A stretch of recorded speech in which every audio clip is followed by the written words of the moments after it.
नमस्कार, स्वराज एक्सप्रेस के खास प्रोग्राम जनता मांगे जवाब में आपका स्वागत है। आपके साथ मैं हूं Smit Tripathi. National eligibility entrance test यानी नीट देश में डॉक्टरी की पढ़ाई करने के लिए मेडिकल कॉलेजों में प्रवेश देने वाली परीक्षा है, लेकिन इस परीक्षा में हुई लापरवाहियों ने इसे देश का सबसे बड़ा सियासी मुद्दा बना दिया है। देश भर में नीट की परीक्षा में हुई कथित धांधलियों को लेकर विवाद मचा है। कोर्ट, कानून और छात्रों से होता हुआ यह मुद्दा सियासतदारों का सब्जेक्ट बन गया है। कांग्रेस पूरे देश में इस मुद्दे पर आंदोलन कर रही है। विपक्ष के बड़े नेता और कांग्रेस सांसद राहुल गांधी यहां तक तंज कसने में संकोच नहीं कर रहे हैं कि मोदी जी रूस और यूक्रेन युद्ध रोकने में सफल हो जाते हैं, लेकिन पेपर लीक के मामले में सफल नहीं हो पा रहे। उसी का परिणाम नीट में हुई घपलेबाजी है। हालांकि इस बात पर संशय अभी भी बरकरार है कि नीट परीक्षा फिर से होगी या नहीं। वहीं सत्ता पक्ष नीट में कुछ गलतियां होने की बात स्वीकार तो कर रहा है, लेकिन साथ में इस बात को भी कह रहा है कि नीट के मुद्दे पर विपक्ष जिस तरह राजनीति कर रहा है वो उचित नहीं है। केंद्रीय शिक्षा मंत्री धर्मेंद्र प्रधान का कहना है कि नीट में जिन लोगों ने धांधली की है उनको कतई बख्शा नहीं जाएगा।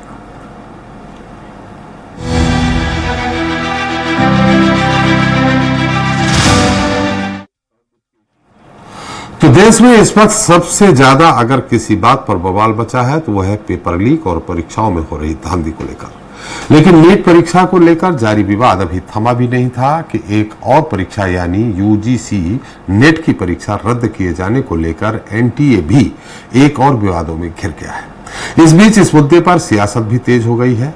विपक्ष के साथ साथ छात्र संगठन देश भर में सड़कों पर उतर आए हैं। हालांकि इन सब के बीच सवाल अब भी बरकरार है कि क्या उज्जवल भविष्य की चाह में दिन रात कड़ी मेहनत करके परीक्षा देने वाले छात्रों को न्याय मिल पाएगा या इसी तरह हर परीक्षाओं के पे दलालों का बोलबाला चलता रहेगा। देखिए हमारी एक खास रिपोर्ट।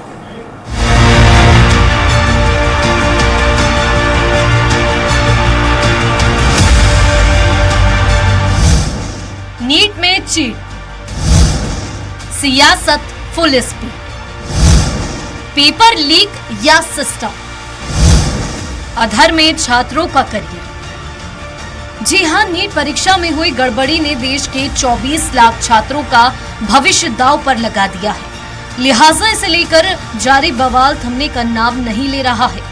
वहीं नीट एग्जाम में धांधली के खिलाफ पूरे देश में हंगामा चल ही रहा था। इस बीच यूजीसी नेट की परीक्षा रद्द किए जाने से बवाल और बढ़ गया है, क्योंकि नेट और नीट दोनों एग्जाम एनटीए ने ही करवाए थे।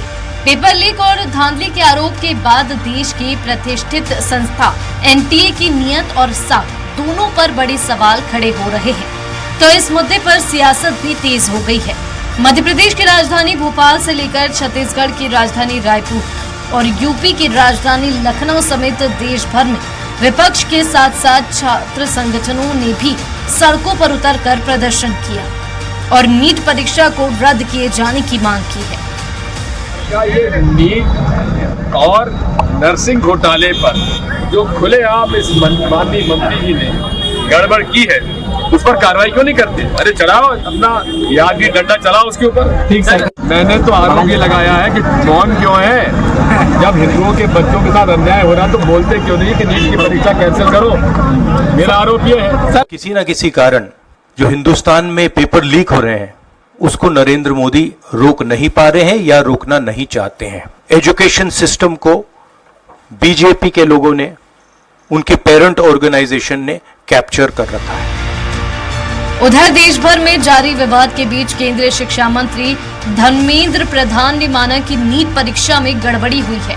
उन्होंने कहा कि नीट एग्जाम के साथ समझौता नहीं होगा और एग्जाम को 0 एरर बनाया जाएगा। वहीं एनटीए के लिए हाई लेवल कमेटी गठित की जाएगी।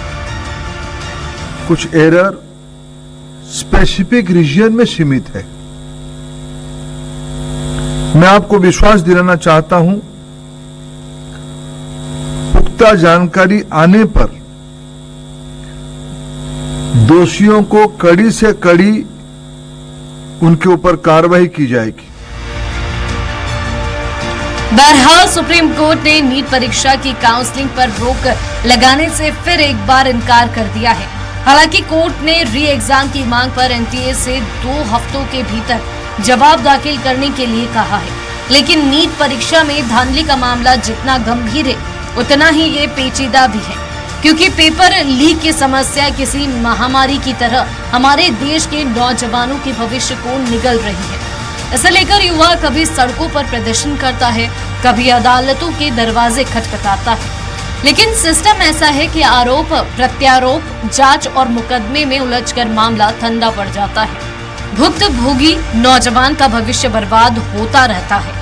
पिछले योग्यता परीक्षा और प्रवेश परीक्षाओं की तो छोड़ ही दीजिए, पिछले 5 साल में सरकारी नौकरी की भर्ती परीक्षाओं के 41 पेपर लीक हो चुके हैं। करीब 1.5 करोड़ नौजवानों की जिंदगी से खिलवाड़ हो चुका है। फिर भी हमारे देश में कोई ऐसा साल नहीं बीतता जिसमें परीक्षाओं के पेपर लीक ना होते हो, और ऐसा कोई सिस्टम नहीं बन पाता जो करोड़ों युवाओं के सपने धूमिल होने से बचा सके। मयंक शुक्ला, स्वराज एक्सप्रेस, भोपाल। तो इस मुद्दे पर चर्चा करने के लिए हमारे साथ मौजूद है खास मेहमान है डॉक्टर गंधर पांडे जी है, प्रवक्ता बीजेपी के रायपुर से, अमित शर्मा जी है, कांग्रेस प्रवक्ता भोपाल से हैं, आदित्य सांघी जी है, वरिष्ठ अधिवक्ता सुप्रीम कोर्ट जबलपुर से हैं, एलडी दुबे शिक्षाविद जी हैं हमारे साथ रायपुर से ही हैं, अजय त्रिपाठी हमारे स्टेट हेड भी हमारे साथ जुड़ेंगे, और दुर्गेश गुप्ता हमारे संवाददाता हमारे कुछ छात्रों के साथ जुड़े हुए हैं। दुर्गेश, सबसे पहले आप ही के पास, आपको मेरी आवाज आ रही? बिल्कुल सुन पा रहा हूं मैं आपको। आपके साथ कई छात्र हैं, नीट परीक्षा देने वाले छात्र हैं, वो क्या सोच रहे हैं? वो क्या ये सोच रहे हैं कि नीट परीक्षा रद्द हो, फिर से एग्जाम हो, या उनका मत है कि नहीं, उसमें कुछ सिलेक्ट भी हुए होंगे, कुछ मेडिकल कॉलेज में दाखिले के लिए निश्चित तौर पे उत्तीर्ण भी हुए होंगे, क्या कह रहे हैं वो सब? आप उनसे बात करिए। बिल्कुल, मैं इस वक्त उन्हीं छात्रों के साथ पर मौजूद हूं। उन्हीं छात्रों से हम जान लेते हैं जो छात्र सबसे ज्यादा शिकार इस पूरे नीट एग्जाम को लेकर हो रहे हैं। आप क्या सोचती हैं जिस तरीके से नीट एग्जाम को लेकर जो खबरें निकलकर सामने आ रही है कि पेपर लीक हो गया पेपर देने के पहले ही? जी देखिए, जो पेपर लीक होता है वो हर साल ऐसा सुना है कि हर साल मतलब कहीं ना कहीं हो जाता है, लेकिन जो इस बार हुआ है वो कुछ बड़े लेवल पे लीक हुआ है। और ये लीक होने से मतलब कि उन बच्चों को प्रभावित करता है जिन बच्चों ने अच्छे से मेहनत की है। जो पेपर लीक होता है मतलब कि जो नहीं पढ़ने वाले बच्चे हैं या जिनके पास इतना पैसा है कि वो लोग क्या करते हैं, पेपर को खरीद लेते हैं, पेपर होने से पहले पेपर खरीद लेते हैं, तो इसमें उन लोगों का तो फायदा हो जाता है, लेकिन इनमें उन बच्चों का तो लॉस होता है ना जिन लोगों ने पूरी साल मेहनत की है, अपनी मेहनत के जो नंबर लाए। अच्छा, कुछ बच्चे यहाँ पर ऐसे भी हैं जो कई सालों से तैयारी कर रहे हैं। आपका क्या नाम है? सर, मेरा नाम अजय बारस्कर है। क्या एक सबसे बड़ा सवाल, जिस तरीके से जो खबरें निकलकर सामने आ रही हैं कि नीट एग्जाम में धांधली हुई है, पेपर लीक हो गया, क्या लगता है पेपर रद्द होना चाहिए या फिर से पेपर आयोजित करके फिर से जो बच्चे मेहनत करते हैं उनको मौका देना चाहिए सरकार? सब बिल्कुल इस बार का पेपर रद्द होना चाहिए और फिर से नीट का मौका सबको मिलना चाहिए। बाकी अच्छे से इस बार नीट होनी चाहिए फिर से। आप कितने साल से तैयारी कर रहे हैं? सर, मैं 2 साल से। क्या सोचते हैं आप इस सब पूरे मसले को लेकर? अगर देखा जाए तो क्या सोचना है आपका? भरोसा उठ जाएगा अगर मतलब ऐसा ही चलते रहा तो एजुकेशन सिस्टम पर से, जिसके कारण पूरे देश का ही लॉस है, क्योंकि सभी बच्चे डॉक्टर्स बनेंगे जिससे पॉपुलेशन की हेल्थ पे फिर फर्क पड़ेगा आगे। आप क्या सोचते हैं सर? यस सर, बिल्कुल। क्या लगता है आपको जिस तरीके से पेपर लीक की जो खबरें निकलकर सामने आ रही हैं उसको देखकर अगर सोचा जाए तो क्या लगता है आपको? सर, जैसे पेपर लीक हो रहा है तो ऐसे नहीं होना चाहिए, और एनटीए ये सब जो हुआ है तो ये बहुत गलत हुआ है, और पेपर दोबारा ही होना चाहिए, क्योंकि हम लोग 1 साल से तैयारी कर रहे हैं और एजुकेशन में ऐसे धांधलेबाजी अच्छी नहीं है सर। किस तरीके से आखिरकार प्रभावित होते हैं आप इन सब चीजों से लेकर, पेरेंट्स से लेकर, आप से लेकर, किस तरह से? सर, मेरे पेरेंट्स मजदूरी करते हैं और खेती करते हैं, तो सर हम लोग बड़े गरीब लोग हैं और यहाँ आके नीट की तैयारी करते हैं, और ऐसे में एनटीए अगर धांधलीबाजी करता है तो ये सर बहुत गलत हो रहा है, और एजुकेशन में ऐसा तो नहीं होना चाहिए। आपका क्या नाम है? सर, मेरा नाम महिमा प्रजापति। कब से तैयारी कर रही हैं आपने? सर, मुझे 2-3 साल हो गए हैं तैयारी करते हुए, और इस बार मैंने अच्छा स्कोर करने पर भी मुझे वो रैंक नहीं मिली जो मिलनी चाहिए। इस बार उम्मीद थी आपको कि इस बार मेरी रैंक लग जाएगी 2-3 साल बाद तैयारी करने के बाद, लेकिन उन उम्मीदों के पहले ही जिस तरीके से खबरें निकलकर सामने आती है कि नीट का पेपर लीक हो गया, तो उस स्थिति में क्या सोचती हैं आप? सर, जो रैंक मुझे मिलनी चाहिए थी वो नहीं मिलेगी इस बार, और जो कॉलेज मिलना चाहिए वो भी नहीं मिलेगा, तो गवर्नमेंट से यही चाहती हूँ कि फिर से रीनीट हो और फ्रेश और फेयर रिजल्ट इस बार हो रहे हैं। दुर्गेश, आप किस तरीके से सोचते हैं जिस तरीके से तमाम बच्चे बोल रहे हैं? जी दुर्गेश, जी सर, जरा उस बच्ची से ये पूछिए उसकी रैंक कौन सी आई थी और इसमें वो दोषी किसको मानते हैं, किसको पूरी तरह से दोषी मानते हैं? एक साल में पिछले 5 साल में 41 परीक्षाएं इसी तरह की प्रायोगिक परीक्षाएं रद्द हुई हैं। बिल्कुल। एक सबसे बड़ा सवाल, आपकी रैंक कितनी आई थी इस बार? सर मेरी जो रैंक है वो 2 लाख के अंदर आई है। अच्छा, इस पूरे मसले पर अगर देखा जाए, जिस तरीके से देखा जाए कि पहले भी कई बार पेपर लीक की खबरें निकल कर आई हैं, चाहे व्यापम से लेकर हो, पटवारी से लेकर हो, तमाम इस पूरे सिस्टम में आप लोगों को क्या लगता है कि इन पर कौन दोषी है जो इस पूरे मसले पर भ्रष्टाचार कर रहा है और सरकार इन पर शिकंजा नहीं कस पा रही है? सर कहीं ना कहीं एजुकेशन सिस्टम ही इसके लिए जिम्मेदार है, वही अच्छे से नहीं कर पा रहे हैं सब कुछ, और एनटीए भी इसके लिए जिम्मेदार है। एक सरकारी सिस्टम होता है, सरकारी सिस्टम को मॉनिटरिंग करने वाले, सुपरविजन करने वाले और बड़े लोग होते हैं। आप उनसे किस तरीके से अपनी बात रखना चाहेंगे, किस तरीके से आप तथ्य रखना चाहेंगे? जी सब गलतियां सभी जगह होती है, पर अब ऐसा तो है नहीं कि पूरे सिस्टम ने मिलके कुछ गलत किया हो। जो लोग है, जो जिन जिन लोगों ने किया है ऐसा गलत, उन्हें पकड़ना चाहिए, सीबीआई जांच होनी चाहिए जिससे वो पकड़ा है। बाकी अब गंदगी तो साफ करनी पड़ेगी ना हर जगह की।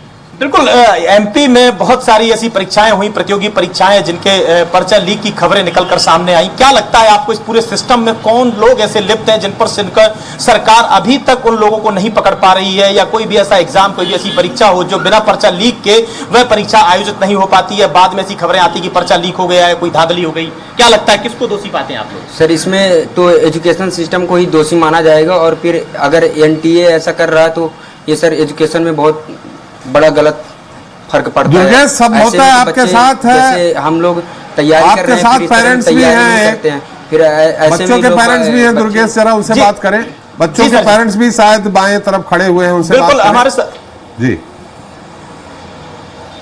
जी सर, मैं मेरे साथ यहाँ पर मौजूद हैं अमित गुप्ता जी हैं। इनके पास में कई बच्चे पढ़ने भी आते हैं, इनके बच्चे भी नीट की तैयारी करते हैं। सर किस तरह से पूरे सिस्टम को देखते हैं अगर देखा जाए? ये दरअसल बहुत ही बड़ा एक स्कैम है जिसमें लाखों बच्चे हमारे देश के स्कूल प्रताड़ित हो चुके हैं, और एनटीए जिसने इस एग्जाम को कंडक्ट कराया था वो अब तक इस गलती को मानने को तैयार नहीं है। उसको ऐसा लगता है पूरे देश में जो इतने सारे टीचर्स और बच्चे चिल्ला रहे हैं, चीख रहे हैं यूट्यूब पे और प्रदर्शन कर रहे हैं, वो सब पागल है। हम लोग अपना फालतू टाइम वेस्ट कर रहे हैं इन प्रदर्शनों में, क्योंकि आपको समझ में ही नहीं आ रहा है एनटीए की बच्चे कितने परेशान हैं और किस तरीके से उनके माता पिता यहाँ उनको भेजते हैं गांव-गांव से तैयारी करने के लिए, अपनी खेतों को गिरवी रखे, जेवर गिरवी रखे। उन बच्चों का क्या कसूर है जिनकी रैंक 3-3 गुना बढ़ के आ रही है? मतलब 650 नंबर वाला बच्चा जो एम्स में जाने लायक होता था वो ये सोच रहा है कि मुझे गवर्नमेंट कॉलेज मिलेगा भी या नहीं मिलेगा।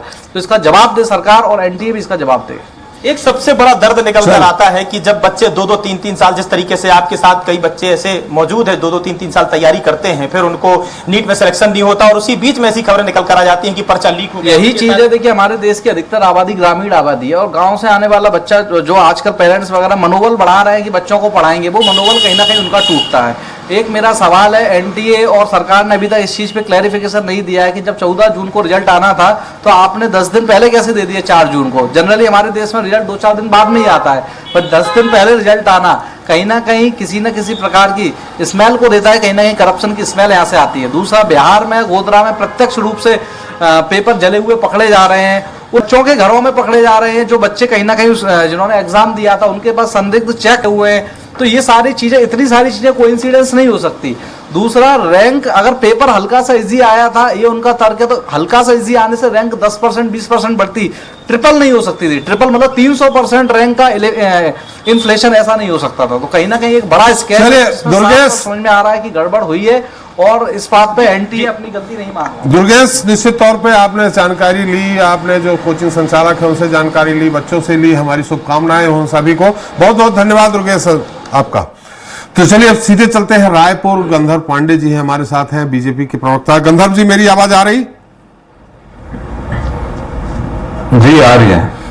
गंधर्व जी, निश्चित तौर पे अगर हम ज्यादा पीछे नहीं जाएं तो पिछले 5 साल में ही 41 ऐसी प्रायोगिक परीक्षाएं रद्द हो चुकी हैं, जिसमें अगर एक आंकड़ा निकालें तो लगभग 1.5 करोड़ बच्चे प्रभावित हुए हैं। आप किसको दोषी मानते हैं? सिस्टम को दोषी मानते हैं? किसको दोषी मानते हैं? गंधर्व जी, आपकी सरकार है। और अब तो डबल इंजन की सरकार है छत्तीसगढ़ में।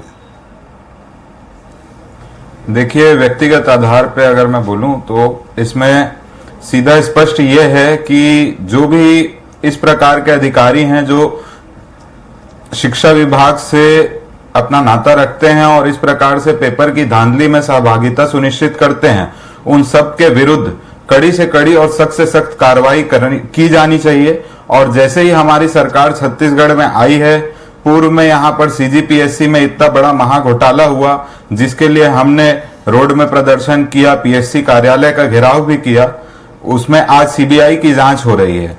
और अभी जो वर्तमान विषय है नीट का, अभी सर बोल रहे थे, मैं सुना कि रिजल्ट आने की तिथि 14 जून तक के निर्धारित की गई थी पर 4 जून को दे दी गई।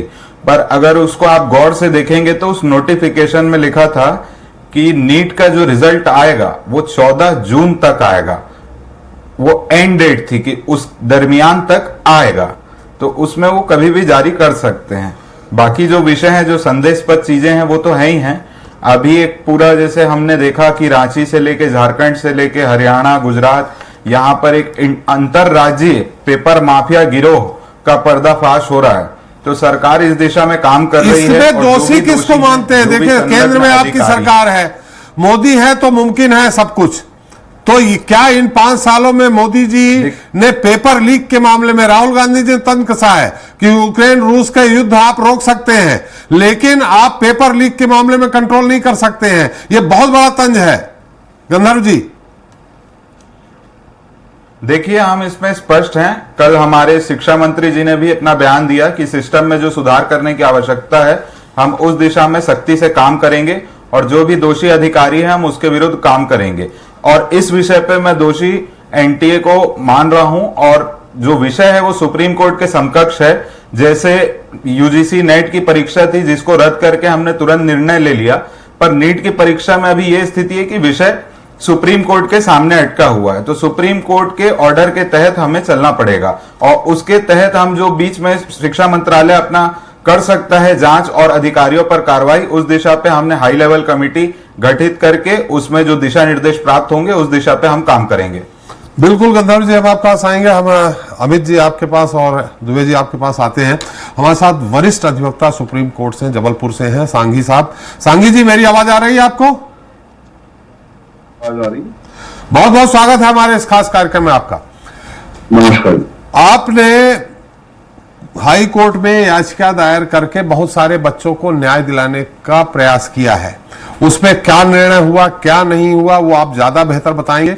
लेकिन इस पूरे सिस्टम में आपने बहुत गहन इसमें जांच की है, गहन छानबीन की है, जानकारी हासिल की है। कहां दोषी है, कहां दोष कहां है? देखिए, 4 तारीख को इसका रिजल्ट आया था जी, और शायद 5 तारीख की शाम को ही बच्चों ने मेरे से कांटेक्ट करना चालू कर दिया था जी, और 6 और 7 तारीख के दरमियान मैंने पूरी याचिका बना के पेश की। इसका मेरे को एक एक डिटेल्स मालूम है जी, और मैं अपने 30 साल के अनुभव से कि मेरे को बच्चों के लिए हाईकोर्ट और सुप्रीम कोर्ट में बहस करते हुए 30 साल हो गए। इस 30 साल की अनुभव के कारण मैं ये कह सकता हूं कि this is nothing but biggest scam of education system जी। मेरा सिर्फ ये सोचना है कि जब नीट ये कबूल कर चुका है सुप्रीम कोर्ट के सामने कि हमने ग्रेस मार्क्स दिए, वो कबूलनामा हालांकि सिर्फ और सिर्फ कवर अप करने के लिए दिया गया था कि 1560 बच्चों की कुर्बानी देके उनको फिर से एग्जामिनेशन करा के मामले को खत्म कर दिया जाए। लेकिन ये अपने आप में चौंकाने वाला तथ्य है कि कानून की नजरों में आप ग्रेस मार्क्स दे ही नहीं सकते थे। आपको रूल्स के हिसाब से चलना है। हर एग्जामिनेशन एक रूल बुक के अंतर्गत होता है। रूल बुक में कहीं नहीं लिखा है कि आप ग्रेस मार्क्स दे दो। आपने ग्रेस मार्क्स दे दिए और मजे की बात यह है ग्रेस मार्क्स लगभग 100 150 मार्क्स दिए ग्रेस मार्क्स के रूप में, जिसके कारण कुछ बच्चे जो हैं जो 720 में से 720 हैं उसकी श्रेणी में आ गए, मतलब उन्होंने टॉप कर लिए। ये इतना ब्लेटेंट क्लियर केस है कि मेरा ये मानना, मैं दलगत राजनीति में नहीं पढ़ रहा हूं कि जिस तरह मैंने सुना अभी आपके पैनल में कि कुछ लोग इस तरह से बोल रहे थे, इस तरह नहीं। मैं सिर्फ भारत के संविधान और जो मेरी कानून की जानकारी है उसके हिसाब से ये अपने आप से मेरा प्रश्न है कि गवर्नमेंट जो है, एनटीए जो है, गवर्नमेंट काउंसलिंग कराने की इतनी जल्दीबाजी क्यों दिखा रही है? दूसरी चीज, काउंसलिंग क्यों कराने के लिए पीछे पड़े हैं? उनको खुद होके सुप्रीम कोर्ट के सामने ये बोलना चाहिए कि अभी हम काउंसलिंग नहीं कराएंगे जब तक सारी चीजें क्लियर नहीं हो जाती। आपने कोविड के दौरान इवन सितंबर और अक्टूबर में एडमिशंस कराए, इस साल भी कहीं इस पे क्लाउड है, बच्चों का कॉन्फिडेंस नहीं है। और देयर आर एग्जांपल्स कि एक एक सेंटर पे 6-6, 7-7 बच्चे टॉप कर रहे हैं, चाहे फरीदाबाद हो, चाहे गोधरा हो, और इतने क्लियर एविडेंसेस दिख रहे हैं अब कि इसमें बिल्कुल it is clear like an iceberg कि इसमें पेपर बेचे गए हैं, पेपर लीक हुए हैं, सेंटर खरीदे गए हैं, कोचिंग इंस्टीट्यूट भी इसमें इन्वॉल्व हैं, और एनटीए का सिर्फ एक ऑफिसर नहीं, मेरे हिसाब से एनटीए का पूरा जो जहाज है वो इसमें इन्वॉल्व है। एक ऑफिसर इतना बड़ा स्कैम नहीं कर सकता। तो काउंसलिंग कराने की इतनी जल्दबाजी क्यों थी? एक वक्त इन्होंने काउंसलिंग, सांघी साहब, सुप्रीम कोर्ट ने कहा है कि अगर नीट की परीक्षा रद्द होगी तो काउंसलिंग अपने आप समाप्त हो जाएगी, काउंसलिंग जो की है वो अपने आप खत्म हो जाएगी। देखिए, मेरा अनुभव ये है, सुप्रीम कोर्ट ने ये जो चीज बोली है ये ओरल ऑब्जर्वेशन, ये ऑर्डर शीट में नहीं आया, which means it is not the law of the land. जी, मेरा 30 साल का अनुभव है, चाहे नीट की एग्जाम हो, चाहे मध्य प्रदेश में व्यापक हो, चाहे पटवारी परीक्षा हो, एक चीज आप मान के चले, एक बार जब काउंसलिंग हो जाती है, बच्चों को सीट अलॉट हो जाती है, कॉलेजेस में वो फीस जमा कर देते हैं, एडमिशंस ले लेते हैं, अब उनका जो कानून की नजरें, जिसको इंग्लिश में कहा जाता है लिस्ट, LIS, एक लिस्ट क्रिएट हो जाता है। आप कहीं उसको कैंसिल करोगे बाद में, this is next to impossible, क्योंकि इतना लिटिगेशन बढ़ेगा, वो बच्चे जिनको एडमिशन दे दिया गया काउंसलिंग के दौरान वो कोर्ट्स भागेंगे। इसलिए ये बोलना आसान है, तभी सुप्रीम कोर्ट ने सिर्फ ओरल ऑब्जर्वेशन किया। Oral observation is nothing, with due respect, you cannot rely on the over observation of the Honorable Supreme Court or Honorable High Court। तो मेरा ये मानना है, इसमें सरकार को खुद होके, एनटीए को खुद होके ये एक्शन लेना चाहिए कि जिस तरह उन्होंने ये कबूल किया सुप्रीम कोर्ट के सामने कि हाँ हमने ग्रेस मार्क्स दिए, उसी तरह उनको खुद होके 8 तारीख को सुप्रीम कोर्ट में, मैं जा रहा हूं बहस करने, मैं ये मुद्दा उठाऊंगा सुप्रीम कोर्ट में कि इनको खुद होके ये बोलना चाहिए हम अभी काउंसलिंग नहीं कराएंगे because the entire examination is under cloud। जब आपने कॉन्फिडेंस खो दिया बच्चों का, जिन बच्चों ने इतनी कड़ी मेहनत करके 3-4 साल अपने बर्बाद किए, उसमें आपने रिजल्ट दिया, आप क्या रहे हो? एजुकेशन सिस्टम में कहीं इतना ब्लेटेंट करप्शन दिख रहा है कि एग्जाम का सिस्टम को फरीदाबाद के जो सेंटर में हुए, नेकेड करप्शन, एक के पीछे बैठे बच्चे, 6 बच्चे लगातार 720 ला रहे हैं अभी तक की नीट के इतिहास में। बिल्कुल निश्चित तौर पे सांघी, दाल में काला है, कहीं पे दाल में काला है, बल्कि दाल ही पूरी काली है, ये भी कह सकते हैं आप। हम आपके पास आएंगे, अगर ये नीट की परीक्षा कैंसिल नहीं होती है तो आपका आगे का क्या सोच है, क्या करेंगे, आपके आगे की क्या योजना है? हम आपके पास आएंगे, फिर से आएंगे, आ रहा हूं मैं, फिर से आ रहा हूं सांघी साहब आपके पास, फिर से आऊंगा। हमारे साथ अमित शर्मा है, प्रवक्ता कांग्रेस के हैं। अमित जी, आप ठीक है, बहुत बढ़िया प्रदर्शन कर रहे हैं, देश भर में विपक्ष होने के नाते आपने प्रदर्शन किया, लेकिन आप इसमें आपकी मांग क्या है कि नीट परीक्षा कैंसिल हो? निश्चित तौर पे ये मांग होगी ही, या उसमें बहुत सारे ऐसे भी बच्चे होंगे जो अभाव में आकर के कहीं अपने सेंटर में जाके परीक्षा दिए होंगे, जैसे एक बच्चा कह रहा था कि मेरे फादर मजदूरी करते हैं, वो अगर सेलेक्ट हो गए हैं ईमानदारी से, देखिए इसमें ऐसा तो नहीं कि 100 के 100% धांधली हुई है, 50% हुई होगी, 50% सही बच्चे आए होंगे, उनको फिर से परीक्षा देनी पड़ेगी। ऐसे में विपक्ष का क्या रोल रहेगा? देखिए त्रिपाठी जी, सबसे पहले तो मैं बता दूं, भले ही मैं कांग्रेस का प्रवक्ता होने के नाते बैठा हूं, लेकिन शायद मेरी भी कोई बहन होगी या मेरे भी कोई परिचित होंगे जो इस नीट परीक्षा में बैठे होंगे। ये जनमानस का मुद्दा है, ये एक दर्द है और इस दर्द से पूरा देश जूझ रहा है। लगातार इस तरीके से हम अगर एनटीए की बात करें जिसकी रिस्पॉन्सिबिलिटी थी आज उसने छात्रों के बीच एक क्रेडिबिलिटी होती है, छात्रों को एक विश्वास होता है कि ये एजेंसी, ये संस्था एग्जाम करा रही है तो निश्चित तौर पे कहीं ना कहीं साफ होगा और हमारे भविष्य की चिंता ये करेंगे।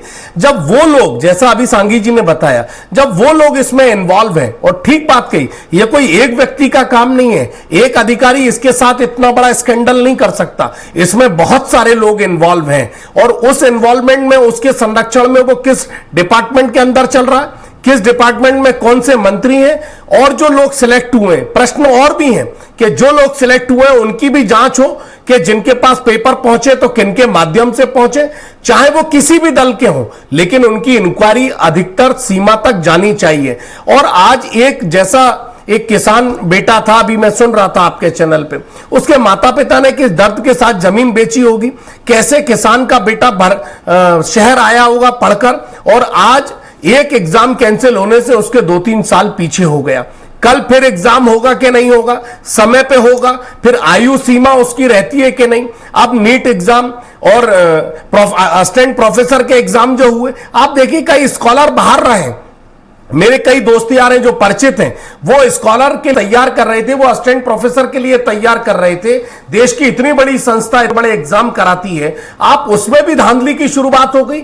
मैं कहना चाहता हूं विषय राजनीतिक नहीं है, ये जिम्मेदारी लेने के बाद जिस संस्था ने कराई है उसके मंत्री जी को भी रिस्पॉन्सिबल होना पड़ेगा, पूरी सरकार को रिस्पॉन्सिबल होना पड़ेगा। अब आप नर्सिंग घोटाले में भी मध्य प्रदेश में घोटाला हो रहा है, मंत्री जी तो घोटाले में नए मंत्री बने धर्मेंद्र प्रधान। अरे नए और पुराने से मतलब नहीं है, जो पदस्थ उस विभाग में अधिकारी हैं वो तो नए नहीं होंगे। पहले तो मोदी सरकार थी, पहले तो सरकार कोई ना कोई एस्टैब्लिश थी, काम कर रही थी, शपथ लेने से नए नहीं हो गए। आज उन विभागों में बैठे हुए अधिकारी किनके इशारे पर काम कर रहे हैं, और यह देश की नींव को कमजोर करने का मामला है। त्रिपाठी जी, कहीं ना कहीं शिक्षा जगत में और स्वास्थ्य जगत में इस तरह से अगर कोई नींव कमजोर करने का मामला है, हमारे देश की नौजवान पीढ़ी को कमजोर, नपुंसक और कहीं ना कहीं शिक्षा माफिया जो आज सरकार पर और इस डिपार्टमेंट पर हावी हैं, ऐसे लोगों के भी चेहरे उजागर होना चाहिए। मध्य प्रदेश में धांधली कई वर्षों से चल रही है, आज नर्सिंग घोटाला है, पटवारी घोटाला है, हाउसिंग घोटाला है, कोई ना कोई शिक्षा विभाग में लगातार 15-20 दिन में एक स्कॉलरशिप घोटाला है। इस पर ध्यान देना सरकार को चाहिए, चाहे डबल इंजन की सरकार चल रही हो, चाहे सिंगल इंजन की सरकार चल रही हो। और ठीक था मेरे साथी ने, जो भारतीय जनता पार्टी के विद्वान साथी बैठे थे, वो ये कह रहे थे कि पिछली सरकार के खिलाफ आपने कार्रवाई करी। मैं आपका धन्यवाद देता हूं, प्रशंसा करता हूं कि शिक्षा के खिलाफ गड़बड़ी अगर हो रही है आप बिल्कुल आवाज उठाइए, लेकिन जरा नीट के एग्जाम में, जरा असिस्टेंट प्रोफेसरों के एग्जाम में तो आप जरा जाके धरना दीजिए, जरा अभिभावकों के साथ खड़ा होइए, तो लोगों को पता चलेगा कि आम जनमानस का मुद्दा है, ये राजनीतिक विषय नहीं है। चलिए गंधर्व जी आ रहे हैं, एक छोटा सा अमित जी से और सवाल है। अमित जी, जो बिहार में जो गड़बड़ी बाकी जगह की तो नहीं आई है, वो गड़बड़ी जो वहां से आ रही है, उसमें जिस दल के साथ आपने मिलकर चुनाव लड़ा है, डिप्टी सीएम, उनके पीए की तरफ जा रही है सक्की सुई।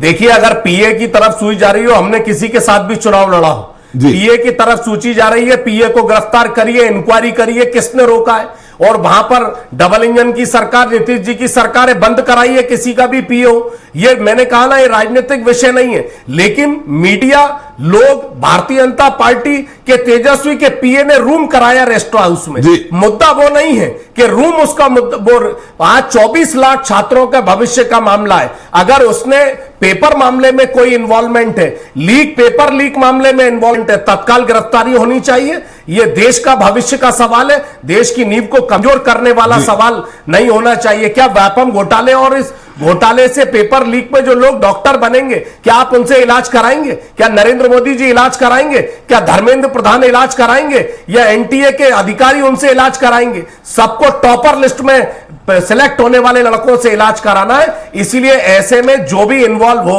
उसके खिलाफ कार्रवाई होनी चाहिए, चाहे वो किसी भी राजनीतिक दल का व्यक्ति। जी बिल्कुल, हमारे साथ दुबे जी हैं, शिक्षाविद हैं।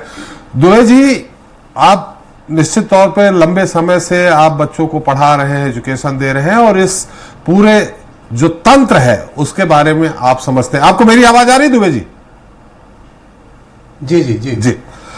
ये आपको क्या लगता है, ये नीट अभी हुआ है, पूरे देश में सियासी बवाल मच गया है, खूब राजनीति हो रही है, लेकिन आप उसके बारे में बता सकते हैं, बैकग्राउंड भी बता सकते हैं कि कब से इस तरह की व्यवस्था चली आ रही, नकल की व्यवस्था चली आ रही, पेपर लीक होने की व्यवस्था चली आ रही है, एक दूसरे को मतलब कहते साल भर ढूंढने की व्यवस्था चली आ रही है। और अगर ऐसा ही चलता रहा तो हमारा जो शिक्षा का क्षेत्र है वो कहां चला जाएगा?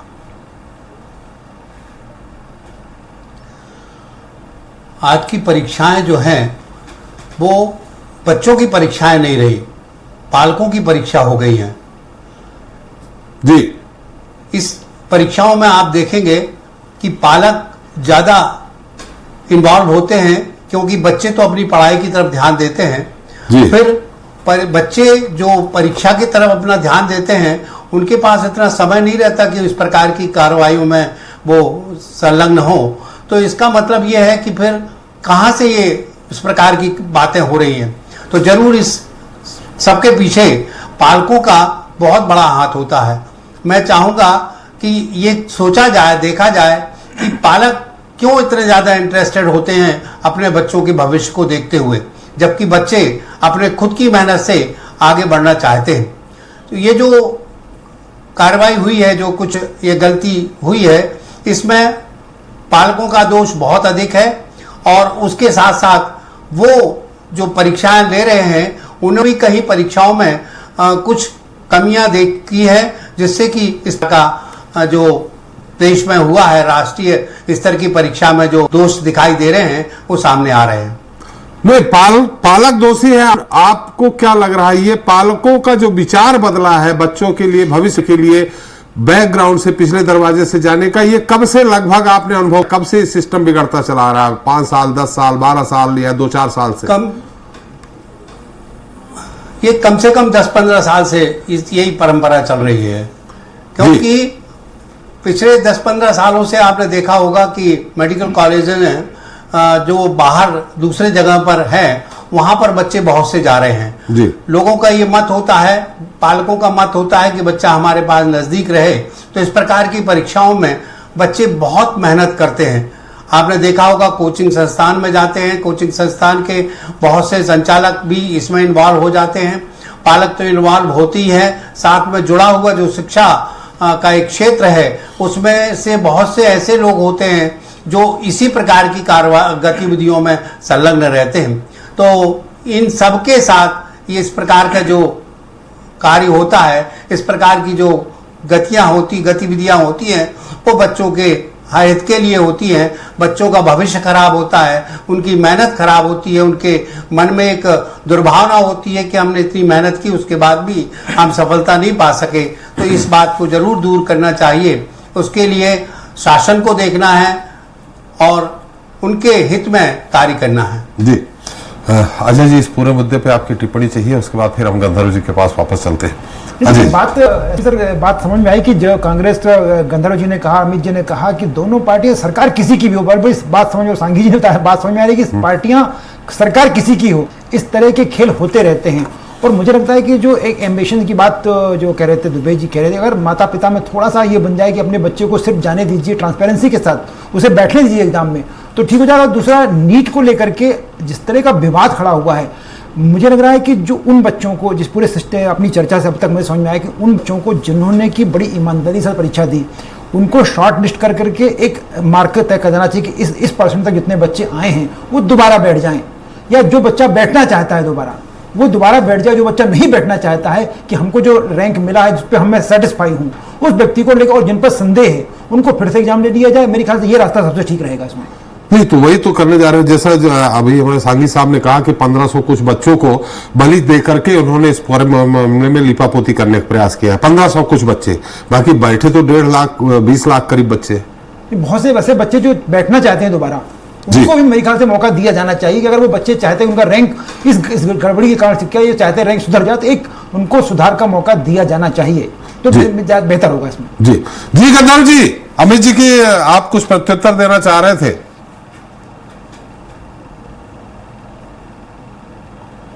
गंधर्व जी, मेरी आवाज आ रही? हाँ। अमित जी अपनी बात कह रहे थे, उस दौरान आप कुछ कहना चाह रहे थे उनकी बात को लेकर के, आपका? हाँ हाँ हाँ जी। मैं हमारे साथी बड़े भाई प्रवक्ता जो कांग्रेस के बैठे हैं अमित शर्मा जी उन्होंने बताया कि किस प्रकार से इसमें शिक्षा मंत्री और विभाग और जो सरकारें हैं उनका बीच में जो उनका रोल आ रहा है, तो उसमें मैं कहना ये चाहूंगा कि स्पष्ट तौर में अगर आप देखेंगे तो राजस्थान में इनकी सरकार थी जहां पर 40 से ज्यादा पेपर लीक हुए।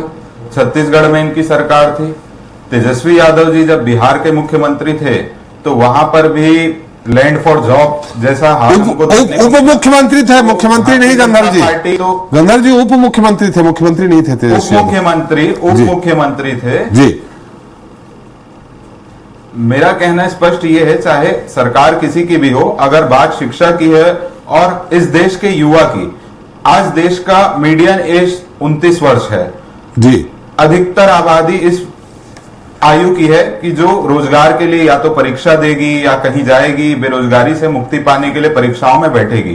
तो उनसे हम किसी भी प्रकार का अन्याय होते देखना नहीं चाहते। भारतीय जनता पार्टी युवाओं के साथ रहेगी। अगर किसी भी प्रकार का अन्याय पाया जाता है तो दोषियों के खिलाफ सख्त से सख्त कार्रवाई होगी। जो न्यू एजुकेशन पॉलिसी लाए हैं उस पर हमारे केंद्र मंत्री शिक्षा मंत्री जी धर्मेंद्र प्रधान जी ने स्पष्ट किया है कि हम उसमें अपग्रेडेशन करेंगे। आने वाले समय में जो परीक्षा होगी वो ट्रांसपेरेंट रहेगी और उसको ट्रांसपेरेंट के साथ साथ फेयर प्रैक्टिस में लाया जाएगा। इस प्रकार के जो भी माफिया हैं उनको जल्द से जल्द पकड़ के ये सभी माफियाओं को समाप्त किया जाएगा। जो शिक्षा विभाग में इस स्तर पर अंतरराज्य माफियागिरी हमको देखने को मिल रही है, तो कहीं ना कहीं इसके बीज बहुत पुराने हैं और इसको एक राजनीतिक विषय ना बना के हम युवाओं का और देश के भविष्य का विषय के रूप में देखें और गंभीरता से इस पर हम जब विचार करके निर्णय लेंगे तो आने वाले समय में इसका हमें और हमारे देश के युवाओं को जरूर लाभ मिलेगा। और इस प्रकार के विषयों पे जैसे कल हमने देखा कि विपक्ष की ओर से बहुत तीखे टिप्पणियां की गई, इस प्रकार के संवेदनशील विषय में राजनीतिक रोटियां सेकना मेरे विचार में उचित नहीं है कि अपने दायरे पे भी झांक लेना चाहिए एक बार। जिस प्रकार से उन्होंने इस चीजों को परोसा, देश के आदरणीय प्रधानमंत्री के विरुद्ध जो टिप्पणियां की गई वो बहुत ही अपमानजनक था।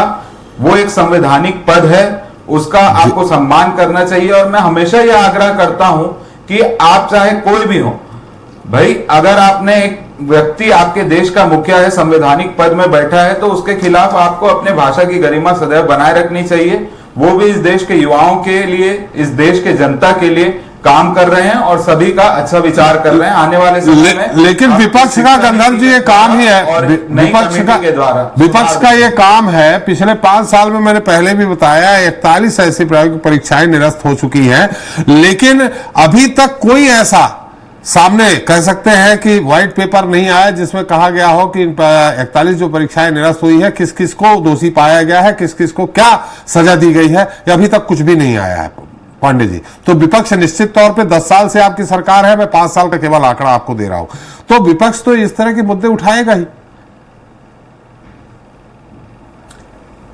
देखिए, इसमें जो भी जांच के विषय हैं वो अलग अलग जांच एजेंसियों के संदर्भ के पास चले जाते हैं। जब जांच एजेंसियां उसमें अपनी तह तक पहुंचती है तो इन्हीं जांच एजेंसियों के ऊपर भी विपक्ष के द्वारा सवालिया निशान खड़े किए जाते हैं।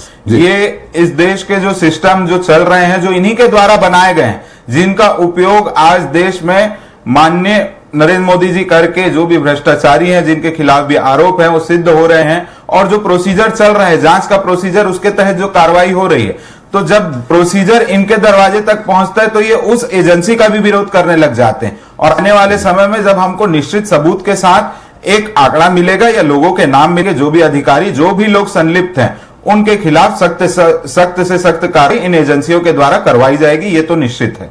अमित जी, अमित जी, मेरे विद्वान साथी गंधर्व जी कह रहे थे, ये बात तो उन्होंने प्रमाणित कर दी कि जो 10 साल से शिक्षा मंत्री थे वो कहीं ना कहीं या तो पढ़े लिखे नहीं थे, या उन्हें सरकार चलाना नहीं आती थी, या मंत्रिमंडल और शिक्षा विभाग चलाना नहीं आता था, जिसके ये तमाम घोटालों के परिणाम सामने हैं। अब धर्मेंद्र प्रधान जी सही चलाएंगे तो क्या प्रधानमंत्री जी जो कहते हैं 2047 तक व्यवस्था सुधरेगी कि जल्दी सुधर जाएगी? दूसरा प्रश्न, मेरे साथी कह रहे हैं संवैधानिक पद पर प्रधानमंत्री जी बैठे हुए, उनके खिलाफ कुछ नहीं बोले।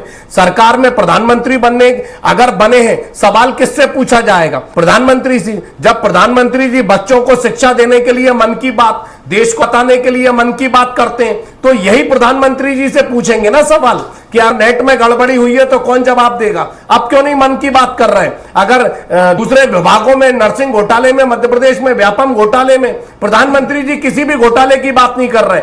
देश में अगर नौजवानों की पीढ़ी को कमजोर करने की बात, उनकी नींव को कमजोर करने की बात, शिक्षा में भ्रष्टाचार, शिक्षा माफिया हावी होने की बात आती है, जो प्रमाणिकता पे छात्र और अभिभावक सड़क पर है, अगर कोई आवाज उठाता है तो उन्होंने कहा संवैधानिक पद पर आप उंगलियां उठा रहे हैं। प्रश्न किससे पूछा जाएगा? सरकार से पूछा जाएगा, प्रधानमंत्री जी से पूछा जाएगा। और पीठ थपथपानी है तो प्रधानमंत्री की, और भ्रष्टाचार होगा तो ना खाऊंगा ना खाने दूंगा, ये शब्द याद दिलाने पड़ेंगे। राजनीतिक विषय नहीं है, आप राजनीति मत करिए, छात्रों के आंदोलन में साथ खड़े होइए और सरकार को कहिए कि उन छात्रों के साथ जो अन्याय हुआ है कम से कम ये भ्रष्टाचार बंद हो, इससे नहीं तो देश की नींव कमजोर होगी। हो चुकी बहुत सारी। गंधर्व जी, हम आपका उत्तर ले लेंगे। अमित जी ने जो भी सवाल उठाए हैं, एक बार फिर सांघी जी के पास चलते हैं। सांघी साहब, इसके पहले जाने के पहले मैं एक और आपसे कहना, जबलपुर में अमीशी वर्मा नाम की बच्ची है जिसने एग्जाम दिया, जिसके 615 मार्क्स हैं, उसकी भी शायद याचिका आपने दायर की है। तो क्या आशी को कहीं काउंसलिंग उनकी हो चुकी है, और अगर हो चुकी है तो कौन सा कॉलेज उनको अलॉट हो रहा है? और जैसा कि मैंने कहा था कि आप अगर ये नीट परीक्षा कैंसिल नहीं होती है तो आपकी क्या योजना है, क्या प्लानिंग है आगे की? देखिए, पहली बात तो जो काउंसलिंग है वो 15 जुलाई के आसपास एक्सपेक्टेड है जी, काउंसलिंग अभी नहीं हुई है जी। दूसरी चीज, अमीशी की पिटीशन ऑलरेडी मैंने 2 दिन आर्ग्यू की थी, और अब वो जुलाई के फर्स्ट वीक में लगी है। आई एम एक्सपेक्टिंग कि 2 या 3 तारीख को वो मध्य प्रदेश हाईकोर्ट उस पर सुनेगा, और मैंने इसमें 3 रिलीफ मांगे हैं। एक तो पूरा रिकंडक्ट किया जाए एग्जामिनेशन नीट का जी, दूसरा हाई लेवल इंक्वायरी कराई जाए, क्योंकि मेरा ये कह रहा है कि ग्लेयरिंग फैक्ट सामने है। आप एक बार जब तक जड़ तक नहीं जाओगे तब तक हर तरह की भ्रष्टाचार, बच्चों का कॉन्फिडेंस हिला रहा है इस सिस्टम से। मुझे अपने आप से पूछना पड़ रहा है, जब यूपीएससी का एग्जामिनेशन इस देश में फुल प्रूफ होता है तो why it is not possible to conduct other examination full proof? आपको मालूम है जो यूपीएससी है वो एक फॉर्म के सिर्फ 100 रुपए लेता है, जबकि नीट के एग्जामिनेशन के लगभग 1500 रुपए एक बच्चे से लिए जाते हैं, जो करोड़ों में रुपया इकट्ठा करता है NEET.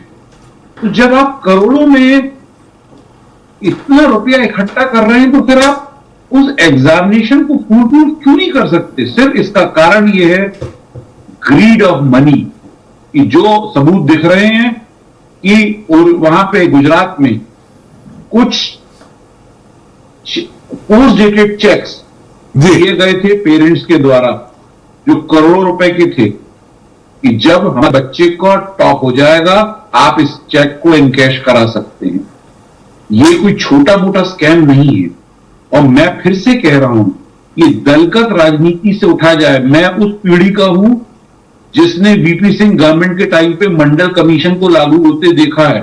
Rajiv Goswami cannot place Delhi में खड़े होके उसने झकझोर दिया था उस सरकार को। हम उसके मारे हुए हैं।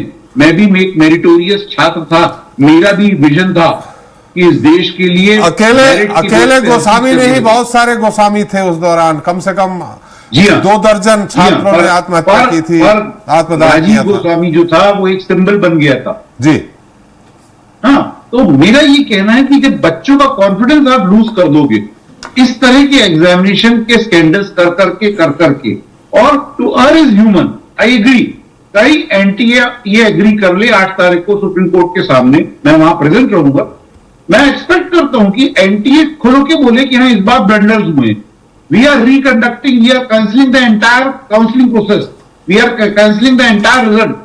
आई एग्री, बट एनटीए जो है गोलमोल राजनीति कर रहा है। एक तरफ मिनिस्टर ये बोल रहे हैं कि एवरीथिंग विल बी ट्रांसपेरेंट, तो आप फ्यूचर की बात कर रहे हो। आज जो बच्चा कल को आप उसको क्या जवाब दोगे?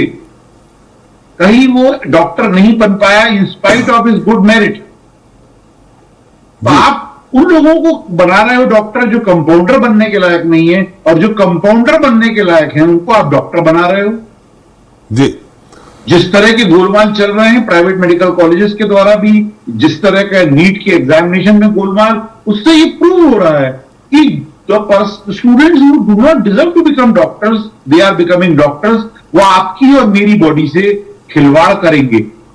जी, हमारे शिक्षा सांघी जी, शिक्षाविद दुबे जी का मानना है कि इसमें बच्चा दोषी नहीं है, दोषी है पूरी तरह से तो उसके अभिभावक दोषी है।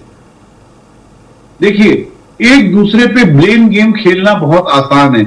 मैं सिर्फ ये पूछना चाहूंगा, आपने एक एग्जामिनेशन का सिस्टम फॉर्मुलेट किया, आपने बच्चे से एक कॉन्ट्रैक्ट किया, आपने उसके फॉर्म्स में एक फीस ली, 1500 रुपए, 2000 रुपए। Now it is your duty कि आप एग्जामिनेशन को फुल प्रूफ करा के रिजल्ट पास करो। ये तो वही चीज हो गई कि आप ब्रिज बनाते हो बिहार में और वो ब्रिज उद्घाटन के पहले गिर जाता है। अब आप कहोगे कि नहीं, वो जो ब्रिज पे जो 2-4 लोग चढ़ गए थे उनकी वजह से वो ब्रिज गिर गया। नहीं, दिस इज ऑल नॉनसेंस। हमें ये मानना पड़ेगा कि we have become so corrupt. I am not saying Miss X party or Y party, every party is knee deep in corruption and it has gone into our system. आपको education system पे तुरंत hit करना पड़ेगा। एक आखिरी बात, आपको एक रेवोल्यूशन लाना पड़ेगा और ये मेरे को उम्मीद है कि ये न्याय व्यवस्था के साथ साथ ये बच्चे जो हैं, ये बच्चे जागेंगे और एक बार इस देश में रेवोल्यूशन आएगा कि कम से कम इस सिस्टम को तो छोड़ दो जिसको हम एजुकेशन सिस्टम कहते हैं, मेरिट को कुछ तो महत्व दे दो। जी, आज आपने मेरिट को पूरी तरह से बेच खाया है और कुछ नहीं। जी बिल्कुल, हम आपका फिर से आएंगे। सांघी साहब, गंधर्व जी कुछ कहना चाह रहे थे अमित जी के आरोप पर। उन्होंने एक बहुत अच्छी बात कही कि भाई आप माने हम सवाल किससे करें? अगर प्रधानमंत्री जी को हमने चुना है, प्रधानमंत्री जी को बनाया है, तो सवाल किससे करें? ये आप ही बता दीजिए कि सवाल किससे किया जाए। देखिए, सवाल करने पर मेरी कोई आपत्ति नहीं थी जी। मेरी आपत्ति सीधा ये थी कि जिस प्रकार से, जिस संदर्भ में उन्हें कहा जा रहा था, जिस प्रकार के बयानबाजी दिए जाते हैं कि इस प्रकार से मतलब कुछ भी अनर्गल टिप्पणियां जो एक उस पद के लिए सम्मानजनक नहीं है। चाहे कोई भी हो, किसी भी व्यक्ति का सम्मान करना चाहिए। सवाल पूछने का अधिकार उनको है, देश के प्रत्येक नागरिक को है, सभी को है। सवाल पूछने से कोई मना नहीं कर रहा, पर कुछ सवाल पूछने का या कुछ भी बयानबाजी करने से पहले एक बार देख लेना चाहिए। आप एक सम्मानजनक दल के नेता हैं जो कि इस देश की आजादी के बाद से इतने सालों तक रहे हैं। उन्हीं का बनाया हुआ इतना सारा सिस्टम था जिसको आज हम कैरी फॉरवर्ड करके आगे जा रहे हैं और विकसित भारत की ओर अग्रसर हो रहे हैं। और रही बात कि हमारी सरकार है, तो 2014 से हमने अंत्योदय की दिशा में काम किया है। अंत्योदय के विचारधारा को लेकर चलते हुए हम विकसित भारत की कल्पना करते हैं। और अभी लेकिन ऐसे में विकसित भारत कैसे विकसित होगा कि जैसे सांघी साहब ने कहा कि जो कंपाउंडर बनने लायक नहीं उसको डॉक्टर बना रहे हैं, जो डॉक्टर बनने लायक है उसको कंपाउंडर के भी नीचे ला रहे हैं। तो ऐसे में विकसित भारत आपको दिखेगा क्या? मैं खुद एक डॉक्टर हूं, मैं आपको इस चीज का जवाब दे रहा हूं जी कि अभी 2020 में पहले नेक्स्ट करके एक एग्जामिनेशन होने का इम्प्लीमेंटेशन हुआ था। मैं ये जो संदर्भ है ऐसा नहीं बोल रहा कि ये जो हुआ ये सही है, ये बिल्कुल गलत है। इस पे जो कार्रवाई होगी वो अपनी जगह है। पर मैं एक दूसरा विषय आपके समकक्ष रखना चाहूंगा कि हमारी सरकार ने पूर्व में एक नियोजन किया है कि नेक्स्ट करके एक एग्जामिनेशन ऑर्गेनाइज किया जाएगा, जिसमें जब आप एमबीबीएस के 5 साल पढ़ लेंगे तो उसके बाद, जैसा कि पूरे विश्व में होता है, एक एग्जिट एग्जाम देना पड़ता है। तो उसमें जो एग्जिट एग्जाम क्वालिफाई करेगा उसे ही परमानेंट लाइसेंस दिया जाएगा देश में प्रैक्टिस करने के लिए। तो ये एक हम बैरियर लेके आ रहे हैं। लेकिन पांडे जी इसकी क्या गारंटी है? पांडे जी इसकी क्या गारंटी है कि एग्जिट एग्जाम भी लीक नहीं होगा? एग्जिट एग्जाम में लीक नहीं होगा, इसकी गारंटी ये है कि हमारे शिक्षा मंत्री ने खुद ये कहा है कि हम उसको अपग्रेडेशन की ओर लेके जा रहे हैं। एक हाई लेवल कमिटी बना रहे हैं जिसमें अनेक विद्वान रहेंगे जो उस फील्ड से जुड़े हुए हैं। वो उस पे अपना एडवाइस देंगे, उस आधार पे उस पे काम किया जाएगा कि कोई भी परीक्षा आने वाले समय में देश में हो तो वो निष्पक्ष हो, पारदर्शी हो और उसमें किसी भी प्रकार की इस प्रकार की गुंजाइश ना रहे। इसका हम बिल्कुल ध्यान रखने का पूर्ण प्रयास करेंगे। अगर किसी भी प्रकार का कुछ भी ऐसा पाया जाता है तो जो भी दोषी होगा उसके खिलाफ सख्त से सख्त कार्रवाई हो, क्योंकि ये विषय ऐसा है जो एक युवा के भविष्य के साथ, जिंदगी के साथ खिलवाड़ करता है। जो युवा देश का भविष्य संवार सकता था, अगर वो इस माया जाल के चक्कर में अंधेरे में ढकेला जाएगा तो ये कहीं ना कहीं देश के भविष्य को नुकसान पहुंचाता है। और भारतीय जनता पार्टी कभी भी ऐसे किसी भी विषय के पक्ष में नहीं रहती। लेकिन पांडे जी, आपने बहुत सही बात कही, होना भी चाहिए, एग्जिट एग्जाम होना चाहिए, लेकिन आप खुद सरकारी मेडिकल कॉलेज से पढ़े हैं। सरकारी मेडिकल कॉलेज में एक डॉक्टर 5 साल तैयार करने में, वो इंटर्नशिप होती है, हाउस जॉब होता है, वो सरकार के लाखों रुपए खर्च होते हैं। और अगर फिर वो एग्जिट एग्जाम नहीं पास कर, तो आप तो सिर्फ यही करेंगे कि प्राइवेट प्रैक्टिस आप नहीं कर सकते हो, लेकिन वो जो खर्च हुआ है सरकार का, वो जो वेस्ट जाएगा, उसका क्या होगा?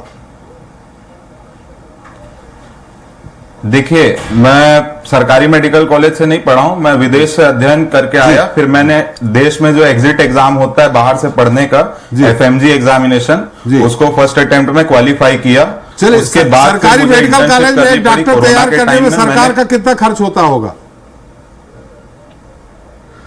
एक डॉक्टर तैयार करने में सरकार का जो खर्चा अनुमानित किया जाता है वो 25 से 30 लाख रुपए के पास भी है, और कुछ कुछ संस्थानों में 50 लाख तक भी पहुंचता है। पर ये जो नियम आएगा नेक्स्ट, वो देश के जो नागरिक हैं, जो स्वास्थ्य व्यवस्था है, उसकी गंभीरता को देखते हुए ये हम ला रहे हैं कि जो भी स्टूडेंट मेडिकल कॉलेज में आए उसे मौका दिया जाएगा 2 बार, 3 बार, 4 बार, ताकि वो परीक्षा पास कर सके, उत्तीर्ण हो और उस काबिल बने कि वो इस देश के लोगों की स्वास्थ्य सेवा में अपनी सेवा दे पाए। जी, बिल्कुल सही कहा। और इसमें हम ये चाहते हैं कि देश के जो नागरिक हैं उनकी स्वास्थ्य हमारी प्राथमिकता है। ये अगर आधार बना ले कि एक स्टूडेंट के पीछे कितना खर्चा हो रहा है, तो वो आखिर में तो हमारा विषय यही है कि हमको स्वास्थ्य सेवा को मजबूत करना है। आज विश्व भर से लोग भारत में आते हैं इलाज कराने, तो उस क्वालिटी मेडिसिन को, उस क्वालिटी हेल्थ केयर सिस्टम को हमको और अग्रसर बनाना है और ज्यादा डेवलप करना है। बिल्कुल सही। दुबे जी, आपको मेरी आवाज आ रही? दुबे जी जी जी, दुबे जी, किसी भी, जैसा आप कह रहे हैं पांडे जी, विकसित देश बनाने के लिए सबसे पहला जरूरी है शिक्षा और स्वास्थ्य। इस एग्जाम में शिक्षा भी प्रभावित हो रही है, स्वास्थ्य भी प्रभावित हो रहा है। आने वाले समय में आप क्या देख रहे हैं? अगर ये सिस्टम नहीं सुधरता है तो यहां शिक्षा और स्वास्थ्य की स्थिति आप क्या देख रहे हैं दुबे जी?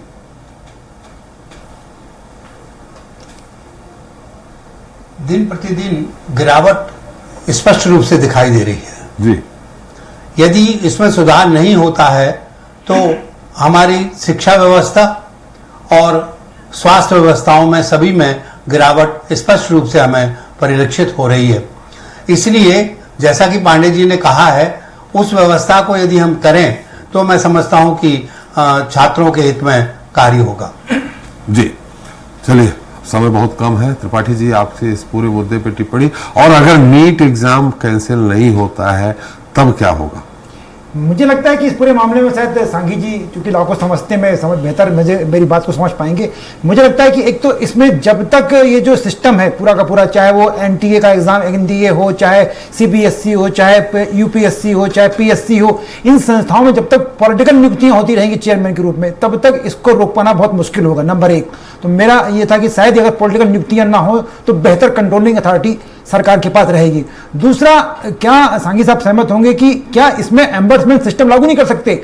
आज आपको छोटी सी मुद्दे पर कोर्ट भागना पड़ रहा है, कहीं तो उन संस्थाओं को लगे कि हमारे ऊपर कोई वॉच कर रहा है, हमको कोई कंट्रोल कर रहा है, कोई ट्रिब्यूनल अथॉरिटी, कोई एम्बर्समेंट सिस्टम लागू कर दिया जाए तो मुझे लगता है कि शायद कुछ सुधार परिलक्षित होगा। और जहां तक नीट का एग्जाम, जैसे मैंने कहा कि बहुत सारे बच्चे SP साहब ऐसे होंगे जिन्होंने वास्तव में ईमानदारी से पास किया है, वो दोबारा उसमें जाके एग्जाम में बैठ के वो अपने गांव से शहर 15 दिन रह पाएंगे?